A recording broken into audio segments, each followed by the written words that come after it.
Everyone, कैसे हैं आप सब? आई होप आप सब लोग बहुत अच्छे हैं, स्वस्थ हैं, मस्त हैं एंड खुश हैं। अपना ख्याल रख रहे हैं, साथ साथ ये भी उम्मीद कर रही हूँ कि बढ़िया तरीके से पढ़ाई भी कर रहे हैं, क्योंकि अब एग्जाम में आपके ज्यादा दिन नहीं रह गए, है ना?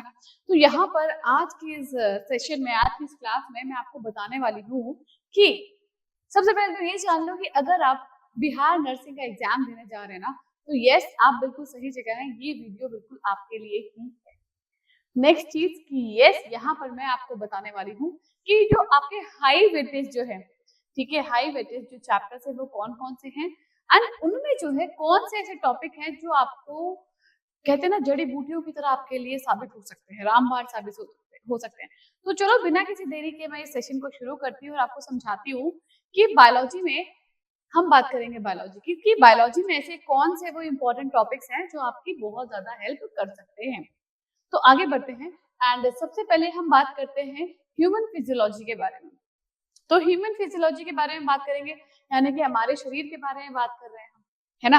तो इस फिजियोलॉजी में जो सबसे मोस्ट इंपॉर्टेंट टॉपिक्स है वो 4 इंपॉर्टेंट टॉपिक्स हैं।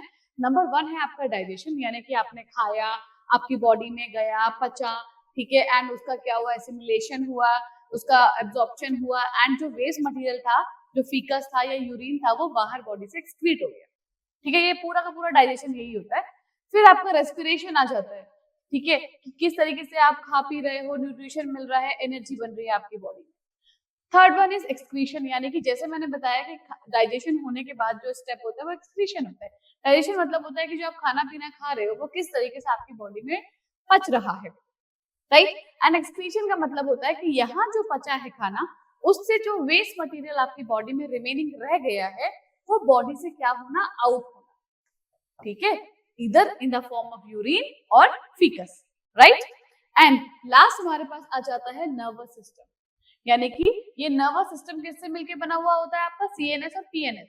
तो सब कुछ आपको याद में रखना है कि यहाँ पर जो है इस नर्वस सिस्टम में आपकी नर्व्स भी आती हैं, ठीक है, प्लस आपका सीएनएस भी आता है, प्लस आपका पीएनएस भी आता है। तो इन तीनों चीजों से मिलके क्या बनता है, आपका नर्वस सिस्टम बनता है, राइट? चलो नेक्स्ट आगे बढ़ जाते हैं। आगे बढ़ते हैं, नेक्स्ट हमारे पास आता है जेनेटिक्स। तो जेनेटिक्स की बात करते हैं तो हमको पता है 10th क्लास से हम मेंडल्स लॉ पढ़ते हैं, ठीक है, हमारे मेंडल जी ने 3 लॉ दिए थे, तीनों के तीनों यहाँ आ जाएंगे। फिर आपके पास आता है डीएनए। डीएनए के बारे में सारी जानकारी आपको होना बहुत ज्यादा जरूरी है, ठीक है। फिर बायोटेक्नोलॉजी के बारे में बात कर लेते हैं। बायोटेक्नोलॉजी में यानी कि जो आपका डीएनए जो है रिकॉम्बिनेंट हुआ था, हमने किस तरीके से क्लोनिंग करी थी, कैसे हमने इंसुलिन बनाया था, रोजी जो गाय थी उसके बारे में पढ़ा था हमने, डॉली शीप के बारे में पढ़ा था, तो ये सब यहाँ आ जाता है, ठीक है। एंड जैसे डीएनए रिकॉम्बिनेशन, यानी कि याद करो कि हमने क्या बात करी थी कि जो आपका डीएनए होता है ये किस तरीके से रिकॉम्बिनेंट होता है, यानी कि आप कैसे बोल सकते हो कि हमने जो वेक्टर था उसके साथ हमने जो हमारा जीन ऑफ इंटरेस्ट था, जो हमारा जीन ऑफ इंटरेस्ट था उसके साथ हमने इसको जोड़ के नया डीएनए बनाया था, और जिसको हम कहते हैं डीएनए रिकॉम्बिनेशन, राइट? तो यहाँ आ जाता है। नेक्स्ट आगे बढ़ते हैं। इसके बाद आपको क्या पढ़ना है, इसके बाद हमारे पास आता है ह्यूमन रिप्रोडक्शन की बात करते हैं। तो ह्यूमन रिप्रोडक्शन में मेनली 2 चीजें आती है, एक आता है आपका मेल रिप्रोडक्टिव सिस्टम, दूसरा आता है फीमेल। इनके डायग्राम्स जो है वो भी आप अच्छे से याद कर लेना, पूरी नेमिंग याद कर लेना, एंड जो इनके पार्ट्स हैं दोनों के दोनों याद कर लेना। And third one is reproductive health, यानी कि जहाँ पे हमने जो है आपके जो कॉपर टी था, ठीक है, एंड जो सहेली थी, मालाडी थी, आपका वेसेक्टोमी था, ट्यूबेक्टोमी था, ठीक है, और आपका जो है एबॉर्शन के बारे में पढ़ा था, एम्नियोसेंटेसिस के बारे में पढ़ा था, तो ये सारा यहाँ पर आ जाता है। ओके, नेक्स्ट हम बात करते हैं फोर्थ की, जिसको है इकोलॉजी। तो इकोलॉजी में आपको क्या पढ़ना है, इकोलॉजी में आपको पढ़ना है इकोसिस्टम के बारे में, बायोडाइवर्सिटी के बारे में और एनवायरमेंटल वायरसेस के बारे में पढ़ना है, राइट? तो इन चीजों के बारे में आपको पढ़ना है। नेक्स्ट, इनके अलावा भी कुछ ऐसे टॉपिक्स हैं जिसको आप कवर कर सकते हो और अच्छे नंबर लेकर आ सकते हो, जो है डीएनए स्ट्रक्चर, ब्लड ग्रुप, ठीक है, आपके ए बी और ओ, ये ब्लड ग्रुप यहाँ पर आ जाएंगे।